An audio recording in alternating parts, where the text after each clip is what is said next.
Senhoras e senhores, boa noite. Sou Joyce Helena Fischer, moderadora deste painel. Falo da cidade de Joinville, estado de Santa Catarina, e em nome do presidente da Sociedade Brasileira de Eubiose, o senhor Leonardo Faria Jefferson de Souza, registramos e agradecemos a presença virtual da vice-presidente, a senhora Selene Jefferson de Souza. Damos a todos as nossas boas-vindas. O tema dessa palestra é Entendendo a Cabala e será desenvolvida pelo senhor Felipe Bretas. O palestrante é brasiliense, 41 anos, empresário na área de tecnologia da informação, está na Sociedade Brasileira de Eubiose desde que nasceu e é membro efetivo há 23 anos, onde exerceu a função de diretor regional do Departamento de Brasília por 7 anos. É instrutor e pesquisador no estudo das religiões comparadas e na busca pela verdade. A palestra que agora será apresentada versará sobre aspectos gerais para o entendimento sobre o que é a Cabala, suas origens, para que serve e qual a relação tem com a eubiose.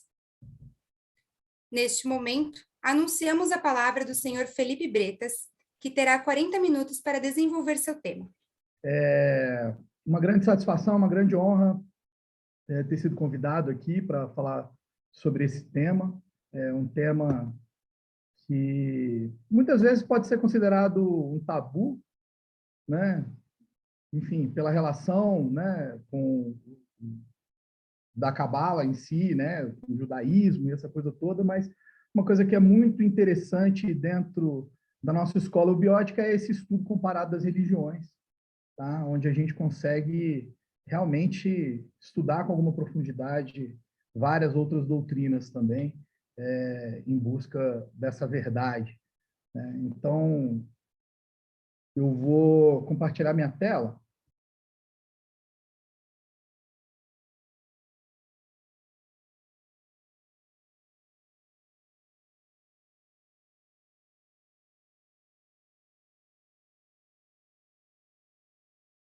Pelo meu tema, Entendendo a Cabala. Primeiro ponto importante que a gente pode falar aqui é sobre essa grafia, ou, enfim, a forma de falar. Uns falam Cabala, uns falam Cabalá, uns escrevem Cabala com C, uns escrevem Cabala com 2 L's, uns escrevem de uma maneira mais aportuguesada.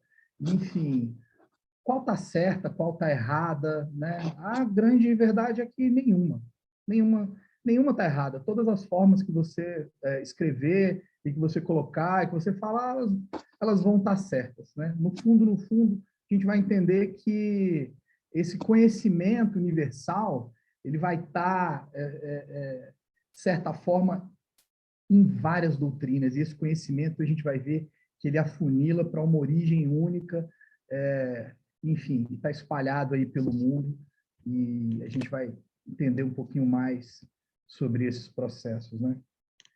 Questão que é o significado e a origem da Cabala, né? Cabala, ela vai ter um significado, né? O significado de Cabala significa tradição, né? E significa receber, né? Alguma coisa. Então, primeiramente, eu acho que assim, existem várias histórias que a gente vai ver dentro da história do mundo. A gente vai perceber que existem várias explicações, várias versões, né, de como surgiu a Cabala, né, de onde veio, quem trouxe, como é que isso acontece. Então, a fim mesmo de curiosidade, né, é importante a gente entender e observar vários aspectos da mesma coisa. Uma dessas versões diz que a origem veio de Hermes o Trismegisto, né? Também conhecido como Tote, né? Que foi o cara responsável por organizar o Egito, né? Antigo, né? Então, supostamente, esses sacerdotes egípcios já saberiam sobre a Cabala, né? E aí daí que Moisés teve acesso através desses caras. Então, essa é uma das versões, né, de explicações que a gente encontra pelo mundo de como se originou, né, a Cabala nesse mundo, né? Uma outra versão também que a gente encontra é com relação a Abraão, né? Abraão sonhou, né? Assim, a divindade falou com ele num sonho e que ele seria o pai de uma grande nação, que tinha que pegar o povo dele, né? E seguir viagem, né? Então essa versão ela diz que quando ele chegou ali no Egito, a esposa dele, a Sara, né? Era uma mulher bonita, muito bonita, e eles combinaram ali que para ela dizer que era irmã dele, porque senão os caras poderiam, enfim, matar ele para poder ficar com a esposa, essas coisas que aconteciam aí nos tempos antigos. Mas e o que acabou acontecendo, né? Os caras escolhiam as mais bonitas e levavam, né, para o harém do faraó. E quando chegou lá, ele realmente, ela revelou para ele que ela era casada. E o faraó, em cima disso, falou: pô, isso não está certo, né? E aí revelou, chamou Abraão. E aí, para reparar essa questão toda, ele presenteou ele com tesouros, com um monte de outras riquezas, terras, essas coisas todas.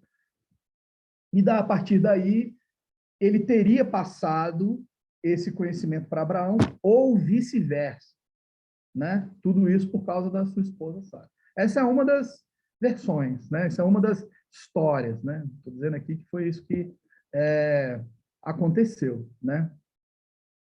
A gente também tem uma outra versão também, mais lúdica, né? Que diz que quando Adão foi expulso lá do paraíso, isso é uma linguagem completamente metafórica, tá? Que quando Adão foi expulso do paraíso, um anjo passou para ele esse conhecimento da Cabala como um mapa para ele voltar para o paraíso, né? Então, a árvore da vida, né, que a gente vai ver um pouquinho para frente, ela seria esse mapa, né, para voltar ao paraíso, né? Então, assim, é uma linguagem completamente metafórica, mas muito interessante quando a gente aborda e entende pelo aspecto do que é iniciação, do que é religião, do que é, enfim, esse processo de reconexão do seu eu inferior com o seu eu superior, né? Vou falar um pouco mais sobre isso.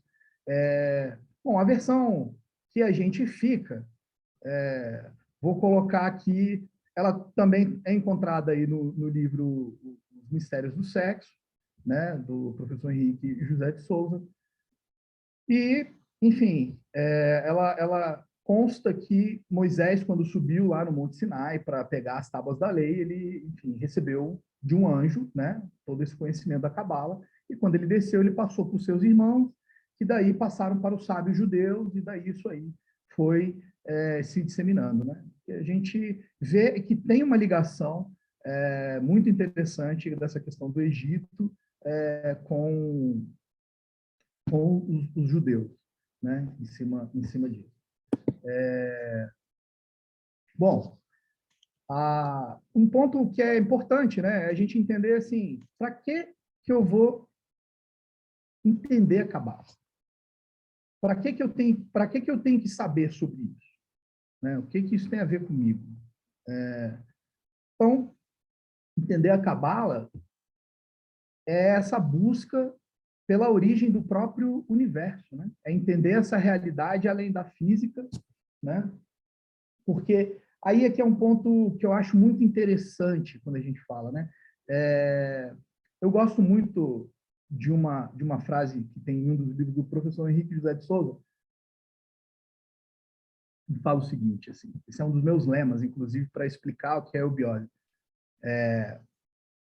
Abaixo o misticismo e a superstição. Então, assim, gente, se tem misticismo, se tem superstição, né, está um pouco incompatível com o que é eubiose.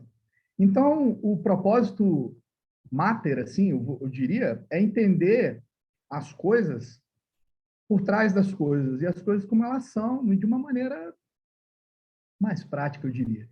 Então, eu considero a Cabala um mecanismo que é uma tecnologia, né? Eu acho que essa é uma palavra muito apropriada, assim, muito adequada para esse contexto, pelo menos esse contexto todo que a gente vive hoje, que ele é uma tecnologia, né, deixada, né, por um poder superior, né, para a gente buscar essa reintegração, né, do homem com a natureza, né? Isso aí é muito bacana, né? E aí, fazendo uma relação aqui com a eubiose, né? Algumas das dezenas de definições que a gente tem para explicar o que é eubiose, uma delas que eu gosto muito diz que eubiose é um processo de reintegração do homem com o seu meio cósmico, né? Ou seja, com a sua origem cósmica, né? Então,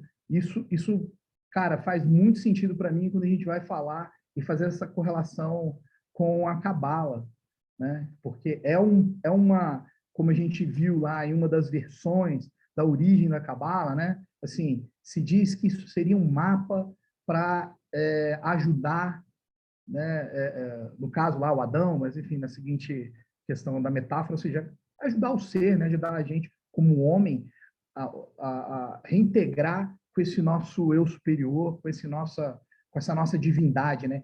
Reconectar, né? Reconectar esse nosso eu inferior com esse eu superior. E aí eu acho muito bacana, porque quando a gente vai ver no sentido real das palavras, por exemplo, a gente vai ver que religião, que iniciação, que yoga, a gente vai ver que eles têm, no fundo, no sentido real, o mesmo significado. Né? Então, a gente vai ver o religião, que vem do religare, e aí a gente lá do latim religare, a gente vê o que é, religar o que aonde.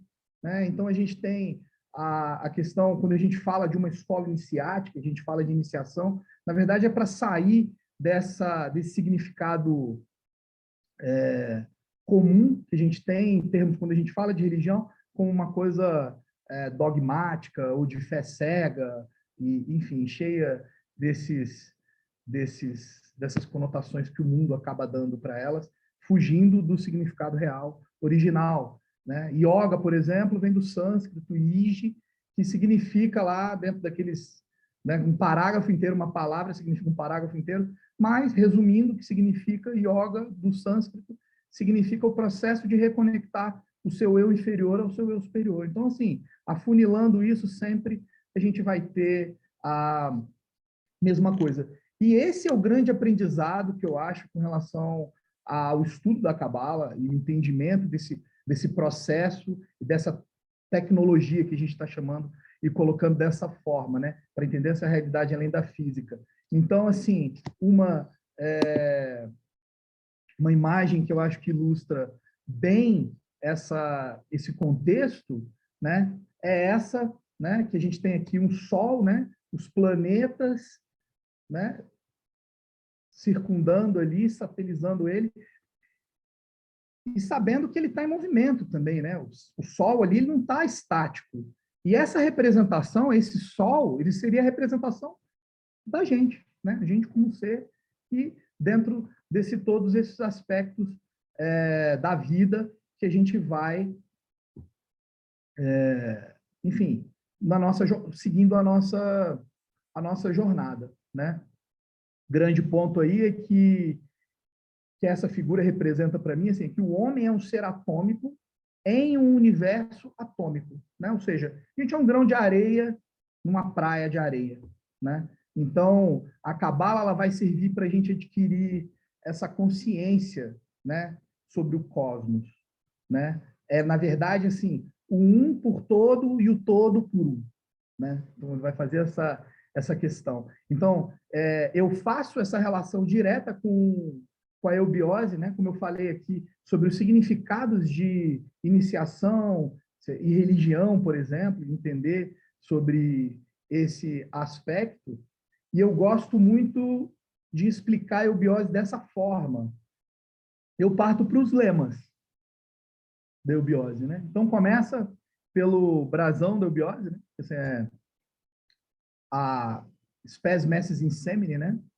Que a esperança da colheita reside na semente. Ou seja, que semente é essa? Essa é a semente que eu planto aqui, ó, em mim todos os dias. Né? Então, assim, eu só vou colher aquilo que eu planto. Então, esse é o processo de autoplantio, né, de um conhecimento, de seguir essa jornada, né? Não é só quando a gente fala de futuro, a gente não está falando só das crianças. A gente está falando do meu eu interior, a gente está falando de como eu vou fazer para esse processo, né, germinar aqui dentro, para eu crescer internamente como ser, né? O que eu tenho que fazer por isso? Então é isso, a esperança da colheita reside na semente, ou seja, para colher tem que plantar. Então, esse é um ponto muito bacana. Um outro lema também que eu acho muito interessante, eu sempre falo, eu sempre chovo no molhado quando eu falo sobre qualquer assunto, eu acho que isso é sempre muito pertinente, que é a realização através do caráter e da cultura. Então, assim, poxa, o que é eubiose? Cara, eubiose é uma ciência que é uma sabedoria onde ela prega que a esperança da colheita reside na semente, né? E que a realização acontece através do caráter e da cultura. O que tem de complicado nisso? O que tem de, sei lá, misterioso nisso, né? A gente olha e fala, pô, caráter e cultura são uma coisa que não tem como ser uma coisa ruim, né?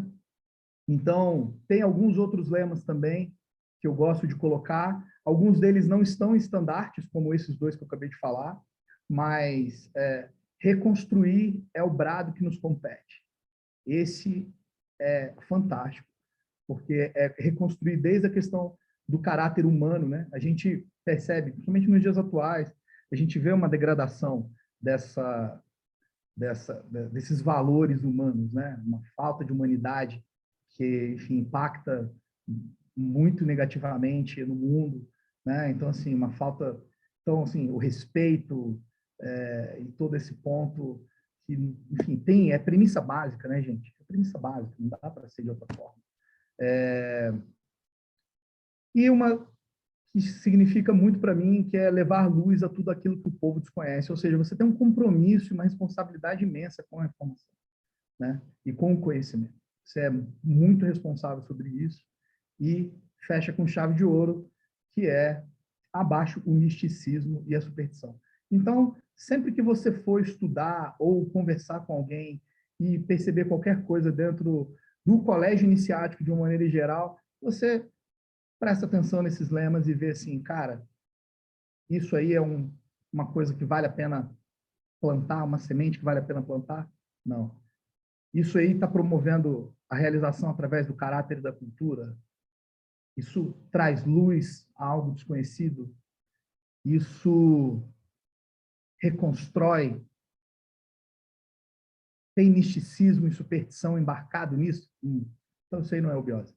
Tá? Então, assim, eu acho que essa é uma forma muito, muito bacana de explicar. E eu acho que, assim, no fundo, isso tem tudo a ver com Cabala, né?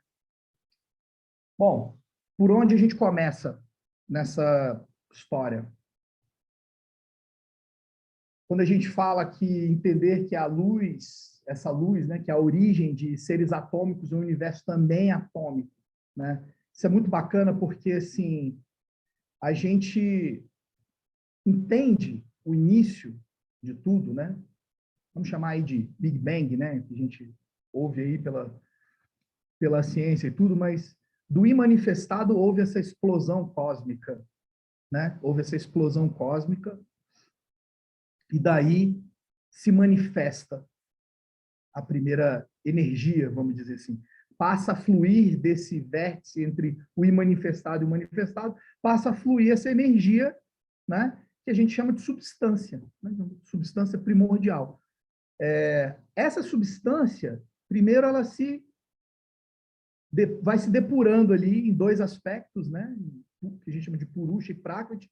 Não vamos ficar prestando atenção muito nesses nomes, são todos nomes que vêm do sânscrito, aí, são super difíceis, e com o tempo a gente vai aprendendo esses nomes, e não faz muito sentido. Faz mais sentido agora a gente entender esse mecanismo, né? Então, essa substância, ela vai se dividir ali naquele princípio da existência e o princípio metafísico, né, da existência, uma coisa meio que ali de matéria e antimatéria. Essa propriedade física, ela vai se passar por um segundo estágio, né, que ele vai se polarizar, né, em duas energias que a gente chama de Forrat e Kundalini. E depois essas energias em movimento, elas vão gerar o que a gente entende por manifestação. A primeira coisa que se manifesta é o próprio universo, né? É o próprio universo. A gente pode considerar que o universo é tudo, né? Quando a gente fala que Deus, o universo, a lei, a gente está falando de uma mesma coisa, dessa mesma força. Então, quando a gente fala sobre a luz, né? Entender que ela é a origem de tudo, a gente está falando disso. A gente está falando da própria desse mecanismo, né? Que é um processo cósmico, né? Então, seguindo, a gente tem, dentro desse contexto aí, três tipos, né, de cabala. A cabala filosófica, a cabala mística ou artificial. E o que a gente entende por cabala prática, né? A gente fala dessa forma, tá? Bom, a cabala filosófica, tá? A cabala filosófica é algo assim que a gente nem poderia estar falando, porque ela é completamente restrita, né?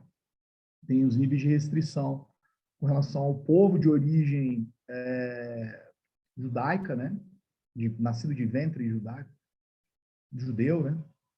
Então, ela aborda duas ciências, né? Assim, não se pode falar para mais de duas pessoas, então ela é passada, né?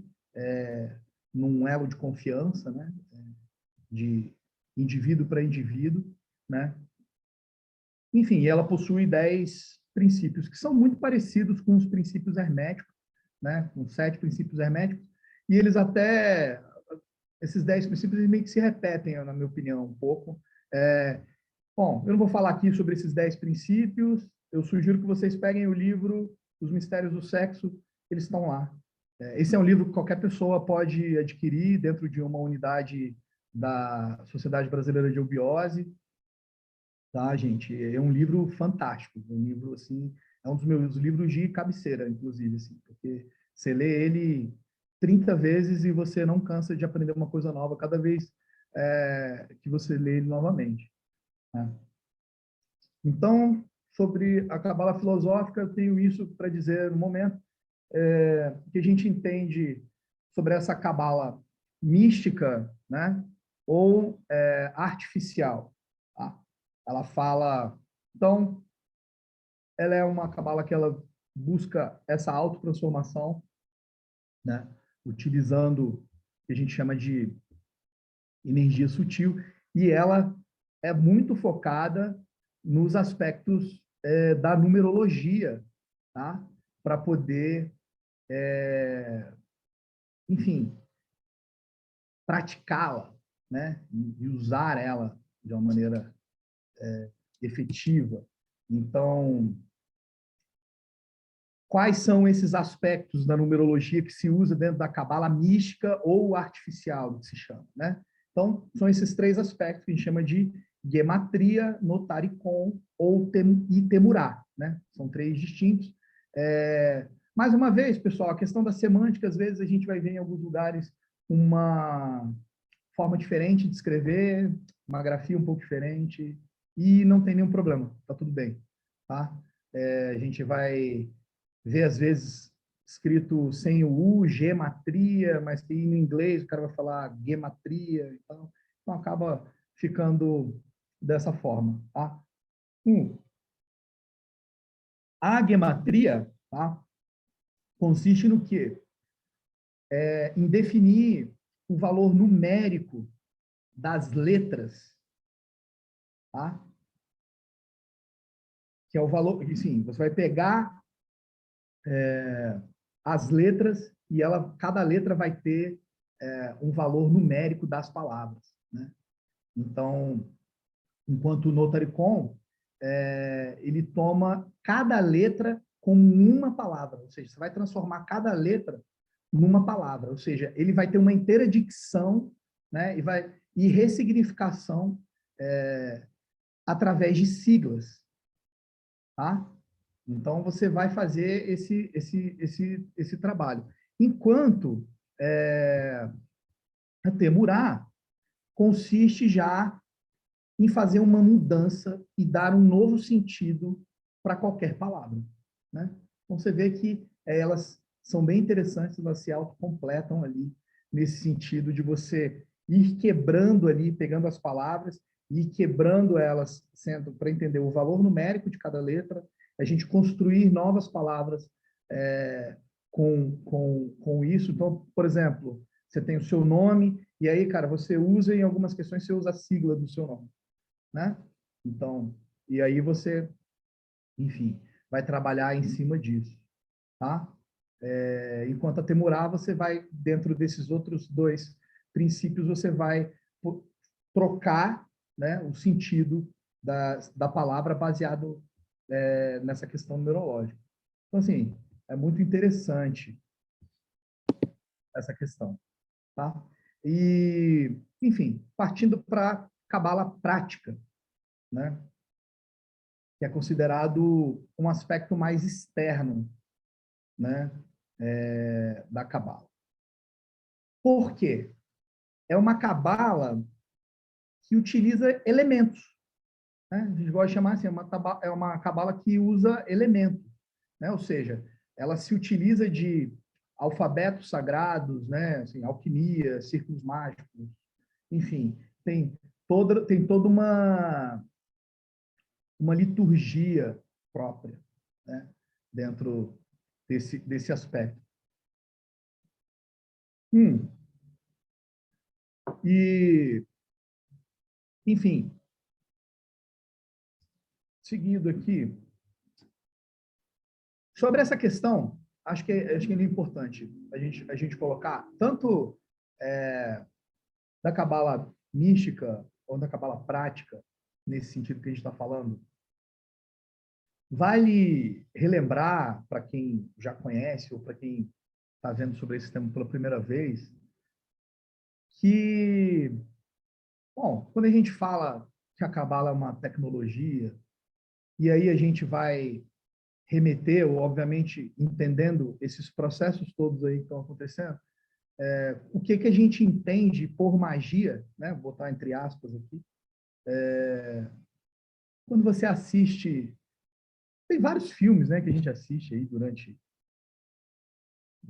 a nossa vida aí, que o pessoal vê a coisa dos tempos mais antigos, de Idade Média, aquela coisa toda, o quanto que ciência e tecnologia e magia, né, são próximos, né? Porque, na verdade, é isso. O que é magia? Magia é ciência, gente. Magia é uma ciência que a gente não entendeu ainda, que a gente não conhece ainda. Então, quando a gente vai ver essas premissas da magia, né, por exemplo, a gente vai ver que ela está baseada aqui em um tripé, né, que mantra, yantra e asana, né, que significa imagem, som e luz, né, e movimento, né. Então, a junção desses três verticais, você vai entender por magia, baseado em que tudo vibra, se tudo vibra, tem forma, né? E aí, a partir disso, a gente, enfim, tem um arcabouço de coisas para considerar dentro desse estudo aí de Cabala. Então, assim, tem uma relação muito próxima, é uma coisa mágica mesmo, podemos dizer dessa forma. Mas, assim, uma oração tem magia nisso? Uma oração tem poder? Quem acredita que a palavra tem poder? Por que ela tem poder? Porque quando eu falo alguma coisa, porque quando eu vou, faço uma oração, ou enfim, só brinco, fala que oração de mãe, né, é a mais poderosa que tem no mundo. Mas porque realmente aquilo que vibra, aquilo toma uma forma, né? E aquela vibração, ela passa a atrair o mesmo sintonia de frequência de vibração que está vindo para você, que tá vindo ali. Então, isso acaba acontecendo dessa forma, né? Porque a gente sabe que, a gente aprende na escola que os opostos se atraem, mas a gente sabe que isso acima do plano físico, no plano invisível, vamos dizer assim,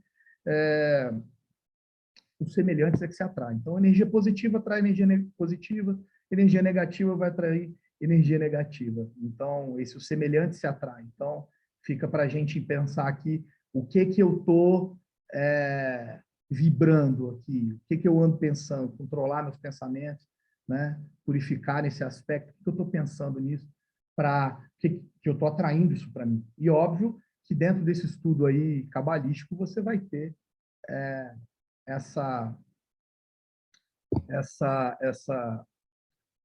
esse contexto todo, né? De você vai aprender palavras específicas que têm um significado específico, né? E, enfim, e tem uma função específica. E aí, dentro desse todo isso que a gente vem explicando, a gente tem esse sistema, né, que representa, faz uma representação desse cosmos, né, na sua complexidade. E funciona como um mapa. E aí, se a gente for pegar uma das versões da origem da Cabala lá, que a gente viu que o anjo deu para Adão para ele voltar para o paraíso, e aí isso tem uma referência muito interessante com relação a essa reconexão do seu eu inferior ao seu eu superior. Realmente, a árvore da vida ela é muito interessante.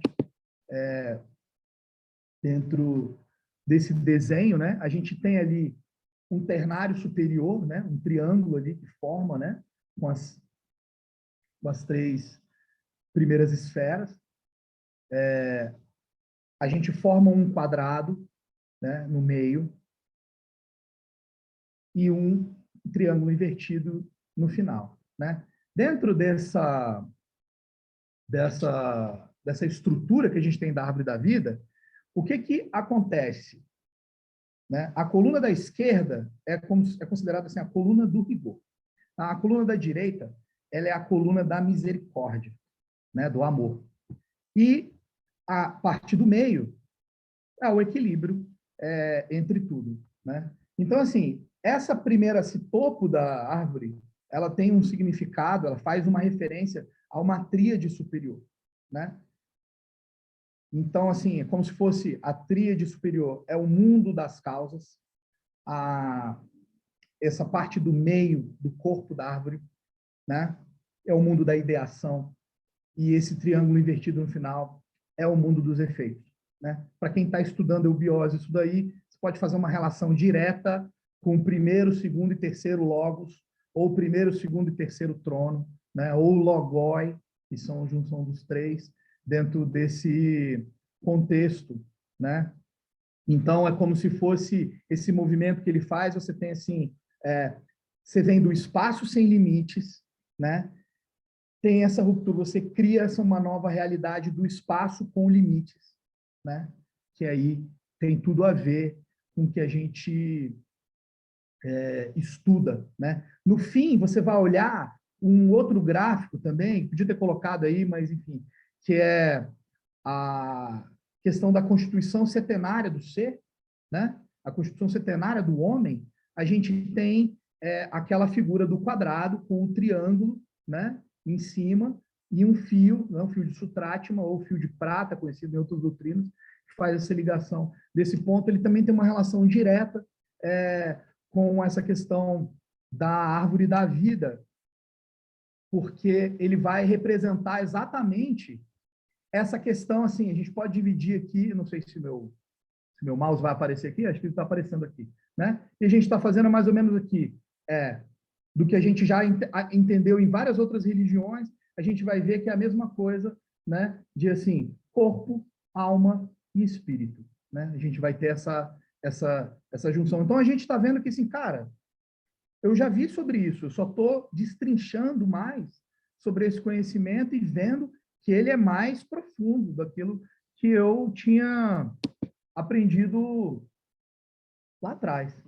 Então, assim, como que isso funciona, né? Como é que isso vai funcionar na relação prática, tá?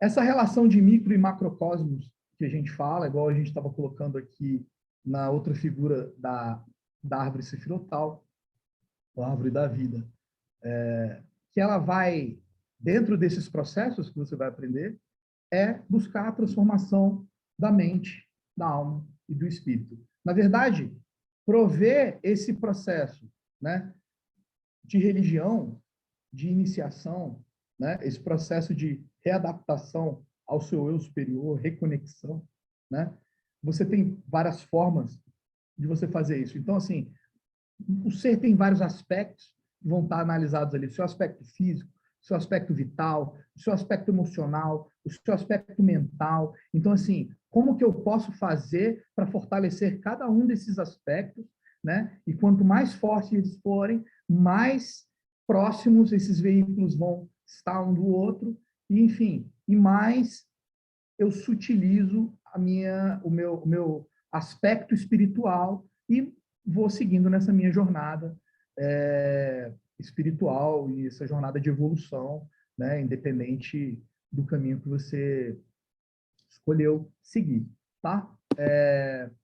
Bom, os objetivos, né, tem como, obviamente, o mental como centro de tudo, bem como uma ideia principal, né? E esse processo aí do divino agindo com o terreno, né? O tempo todo, tá?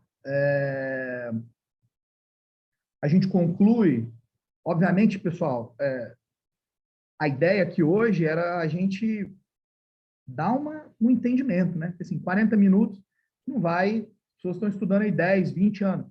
Então, em 40 minutos, você não vai realmente sair daqui um expert em cabala. Então, a ideia aqui era a gente só fazer uma coisa um pouco en passant mesmo, assim, entender alguns aspectos gerais, entender como algumas coisas funcionam, para a gente poder ter essa visão um pouco mais ampla e entender esse ponto. Bom, Cabala, ela envolve absolutamente tudo. Quando a gente for funilar isso, a gente vai chegar lá numa coisa que chama Grande Ciência Iniciática das Idades, ou Gupta Vidya, que é a origem de tudo, de todas as religiões, e a gente vai ver que isso está espalhado por todas as religiões aí ao longo do globo, e cada um falando um pedacinho de algumas coisas. Dentro da eubiose, a gente tem um nível de profundidade que eu considero muito rico e muito diferenciado, e eu convido aí a quem tiver curiosidade a procurar uma unidade, enfim, procurar. Hoje a gente tem o curso à distância também, que a pessoa pode fazer de casa, é muito rico, muito profundo.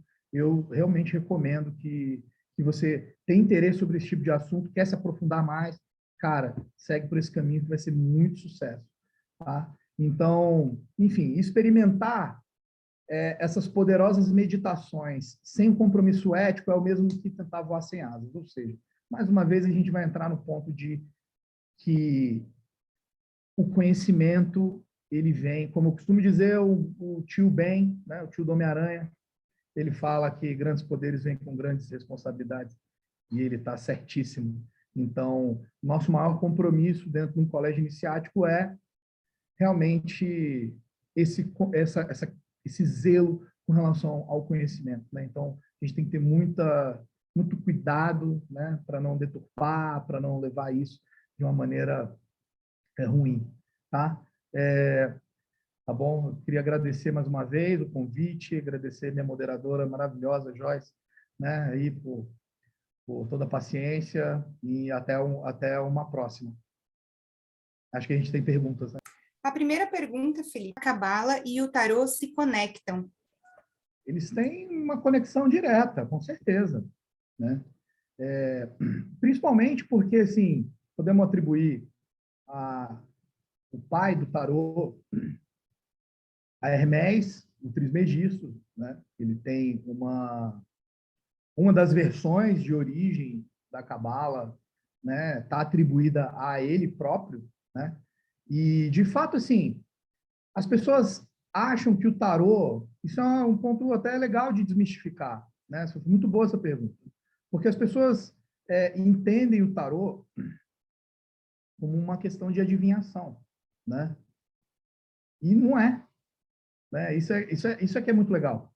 E não é. O tarô, na verdade, é um entendimento arquetipal, né? Da questão do universo. Então, tem o que a gente entende pelos arcanos, né? Então, os arcanos superiores, eles são as cartas do tarô, né? Cada arcano está representado ali por uma carta do tarô. E os arcanos menores né, são é o baralho, está representado pelo nosso baralho antigo lá, que a nossa tia joga buraco, que a gente, né, joga uma canastra, joga uma coisa. Eu era fã de jogar com a minha avó, todo Natal a gente jogava buraco até amanhecer. Era um barato. Mas, enfim, não sabia, a gente estava manchando ali com os arcanos inferiores, né? Muito legal. Então, a questão com o tarô é muito interessante, porque o que acontece ali, né? Ele tem, obviamente, vou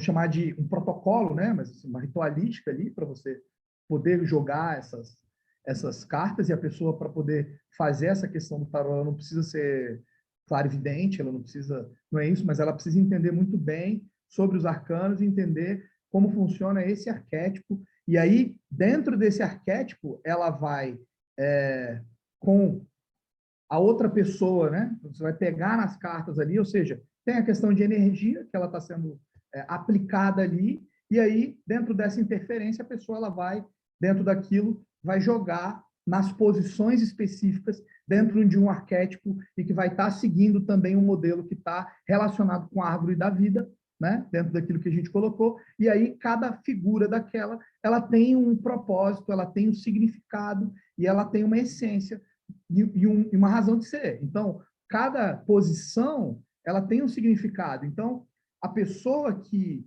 está colocando aquelas cartas ali, ela vai conseguir ler, e aí não é um jogo de adivinhação, é um jogo de contexto, onde, óbvio, a pessoa que está ali colocando aquelas cartas ali, obviamente, as questões do seu inconsciente estão ali naquela nuvem, né? Daquele momento ali. E aí a pessoa que vai colocar aquelas cartas, ela vai fazer essa leitura, né? Porque é você que aplicou aquilo, né? Então você vai fazer aquela leitura, então você vai entender dentro do arquétipo, cada casa significa uma coisa, né? Que tem uma explicação, né? Para fazer uma relação com várias outras coisas. Então a junção disso tudo forma uma equação onde a pessoa que está colocando ali, ela tem que entender bastante, e aí ela consegue fazer a interpretação do que significa a figura do arcano tal, na casa tal, com um aspecto tal, e aí ela vai colocando, enfim, você vai significando isso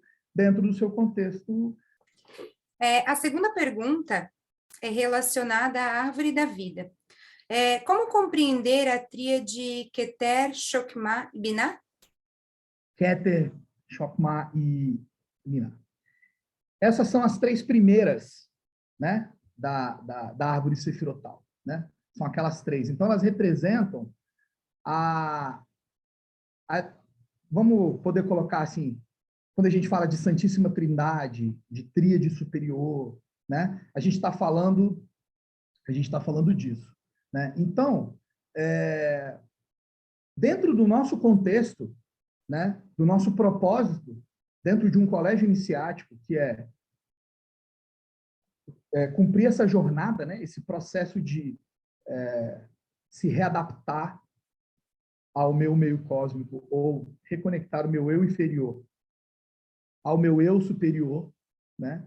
Ele tem todo um processo que eu estava falando agora no final. Talvez essa resposta estaria aqui agora nas últimas coisas que a gente falou, né? Dentro desse contexto, a gente tem o desenvolvimento do meu aspecto físico, do meu aspecto que a gente chama de alma, né? Que é a junção do seu emocional com o seu mental, e o seu aspecto superior, que a gente está falando aí da junção desse mental, que é o que representa essas três sefirôs aí que você colocou, que são os aspectos abstrato, do mental abstrato, do intuitivo, que é o búdico, e do que a gente chama de crístico, né? Que é o átmico, que é, vamos dizer assim, aquela realmente a fagulha divina, né? Que habita em todos nós. Então, quando a gente vê aquela frase que a gente tem, por exemplo, na Bíblia, que a gente fala que Deus fez o homem sua imagem e semelhança, o que ele está querendo dizer com isso? Assim?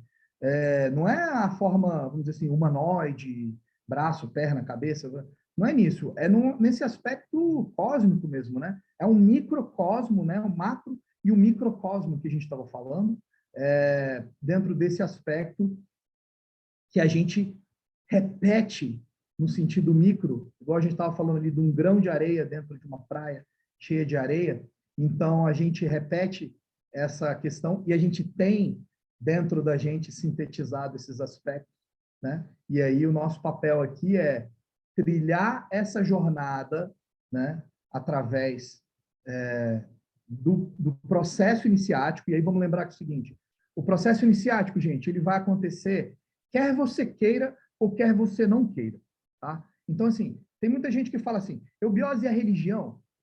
Cara, do jeito que a gente entende e vê como é que é a religião no mundo, não, não é. Né? Mas no sentido real da palavra, de reconectar, é sim. Porque religião é um processo. Né? Então, é um processo. E podem ser vários processos. Então, por esse aspecto, a gente pode considerar, sim, dessa forma, sem medo de falar. Então, assim, ele vai acontecer esse processo, quer a gente queira ou quer a gente não queira. Então, isso pode acontecer de uma maneira indireta, né? Essa iniciação, e aí, indo diretamente aí pelo que foi a pergunta, esse processo ele vai acontecer indiretamente, que um exemplo prático, por exemplo, teve aquela novela que fez um monte de sucesso lá, Caminho das Índias, lá da Globo, passou na Globo, um monte de gente recebeu um monte de conhecimento, né, de aspectos lá da Índia antiga, lá que não se usam mais, lá que era o sistema de castas, né? Mas, cara, aprendeu isso de uma maneira indireta, ali assistindo a novela, aí entendeu, né? Que é lá o Kshatriya, Sudra, Vaishya, Brahmani, né? A casta plebeia, sacerdotal, guerreira, né? Comerciante, aquela coisa toda. A gente foi vendo em cima disso daí. Isso, cara, você vai aprendendo. Você vai assistir um filme, aí você, aprendeu, aquilo te tocou, te transformou alguma coisa. Então, esse processo ele vai acontecer de maneira indireta, quer você queira, quer você não queira, né? Ele pode acontecer de uma maneira direta, que você é quando você busca um caminho, né? É quando você busca um caminho. E aí você vai começar a trilhar essa jornada, ou o que a gente chama de um processo real, que aí é quando você consegue se aprofundar e seguir, né? Fazer um mergulho aí, ir mais fundo nessa jornada, nesse trilhar esse caminho, né? O que vai ser determinante aí dessa questão toda? O tempo, né? Qual tempo? Quanto tempo eu quero cumprir essa jornada, né? Se eu estiver passando por uma maneira indireta, né? Já diria o poeta Lulu Santos, né? Que assim caminha a humanidade em passos de formiga e sem vontade. É um processo de iniciação indireta, né? Então, essa é a relação, Joyce. Essa é a relação. Essa é a forma, na verdade, através de um caminho que a gente chama de iniciático. A nossa última pergunta é: o cabalista que chega à eubiose encontrará novos conceitos e visões? Depende, tá? Depende, porque, assim, eu posso dizer para você que tudo que eu sei sobre Cabala, né, na verdade, eu fui muito influenciado pela minha mãe, né, Isabel Maeda, né? Então, vou mandar um beijo para ela, porque ela foi chave para mim no meu crescimento aqui, sempre as ideias, sempre fui uma estudiosa de Cabala a vida inteira. Então, quando eu digo que depende, e eu tenho ela como uma grande referência para mim no estudo da Cabala, é sobre isso, assim, porque ela teve oportunidade, assim, pela idade, claro, ela, né, já viajou o mundo, já conheceu muita gente, e já estuda isso há mais de 20 anos, e eu tenho isso muito como referência. Ela me traz o seguinte, ela fala assim, olha, eu não canso de me surpreender com a eubiose, né? Vou falar isso, eu não canso de me surpreender com a eubiose, porque, assim, cara, eu passo 20 anos rodando o mundo, conversando com um mestre cabalista, com um monte de cara, autor de livro, e os livros sensacionais, super profundos de tudo, e aí eu encontro dentro, não vou muito longe, dentro do Mistério do Sexo, sabe?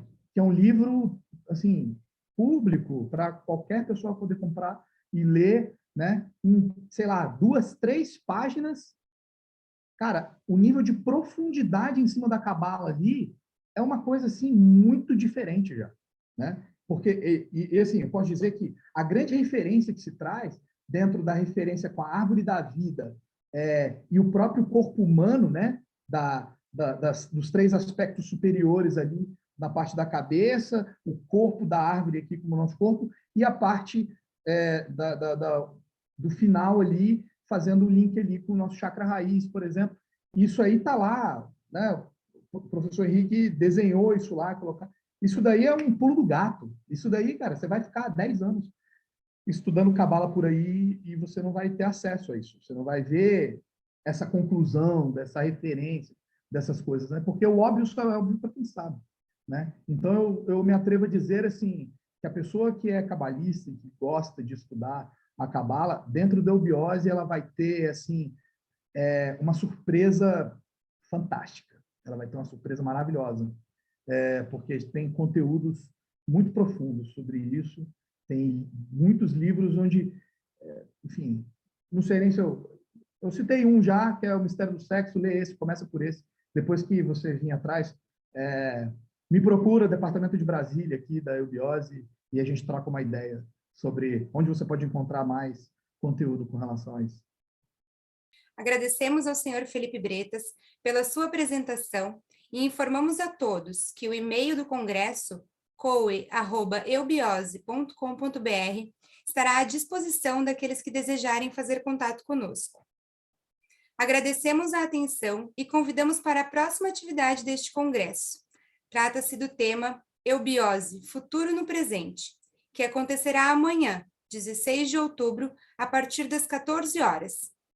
Não esqueça de curtir o vídeo que acabou de ser exibido e siga acompanhando o trabalho da Eubiose, se inscrevendo em nosso canal e ativando as notificações. Paz, luz e progresso, em harmonia de pensamento, é o que desejamos a todos vocês. Boa noite.